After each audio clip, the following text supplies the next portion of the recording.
let's plug it in. And we underwrite, Drake underwrites very conservatively. Let's say we think it's going to lease up in 18 months, let's say 23 months.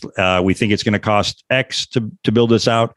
Let's give ourselves a contingency of 20% or 15% or whatever, just because we never want to do a capital call with investors. We never want to get behind the 8 ball. So we always write very conservatively. And if it pencils, then it's a go. So what's it been like finding subs that understand, hey, we're building storage inside an existing building? I mean, that's a little bit different. It is. Yeah. I mean, we're still using Janus. They're the biggest in the world for storage. They do a lot of conversions. They've done our last 3 conversions, and they're a great contractor, great source. We are using a project manager that's kind of tackling 3 different projects for us right now, and he's kind of bouncing around between them. He's been in the business a long time from North Carolina. He's got a great pile of resources of subs that he's worked with in the past, commercial guys, electricians, HVAC guys, and what have you. So did that answer the question? It did. Yeah. Just, I mean, when you get in and it's like, okay, well, now we're going to have to figure out a way to put storage units inside of a Kmart. How does this work? I mean, you guys reworking entrances? Are you reworking, fronts? Are you, yep. What you call it? In some cases, yeah. One Kmart we're doing a drive-through concept where there's a high-speed roll-up door on the front and back. People can actually drive through the building, park inside, unload their stuff. And the next one we're not doing that, but the first step is the architect, and we've got a great architect, not in-house, but that we worked with, and he used to work for Janus, so he's very familiar with the storage industry, been in it for a long time, and he can really maximize the square footage. I mean, we use a rule of thumb, so if you've got a 50,000 square foot building, you can figure about 75% of that is going to be your net rentable by the time you take out hallways and entrances and what have you, office, whatever. Right. And can you go, I guess in a Kmart, the ceilings aren't tall enough. There's no multi-level storage, or is it?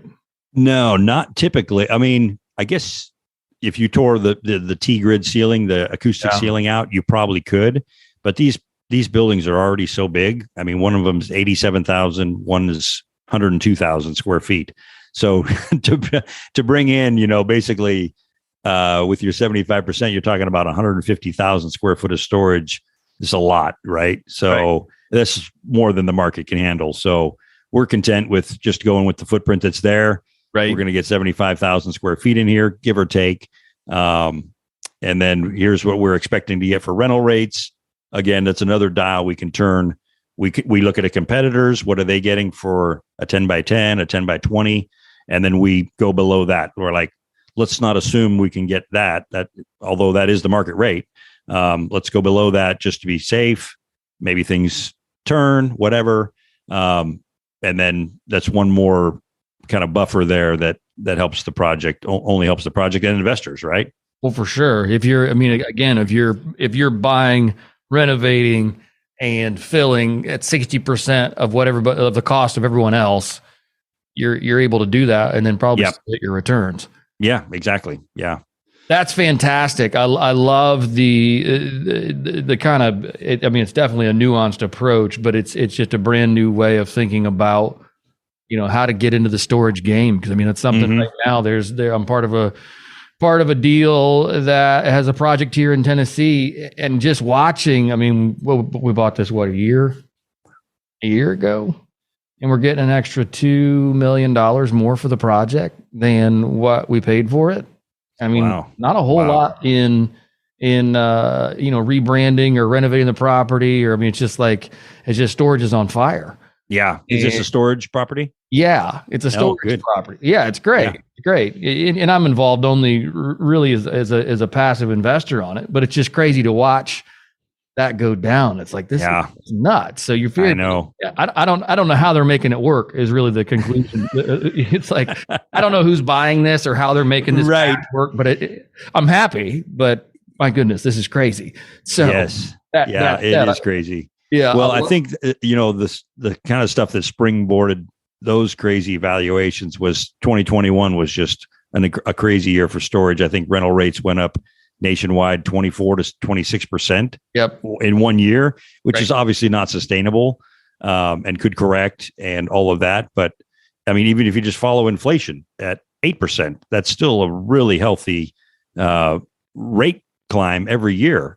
And if institutional buyers are buying it and they're borrowing at 2% or less, they're just happy with the spread. Correct. So they can pay whatever they need to pay because they're just excited about the spread they're going to make.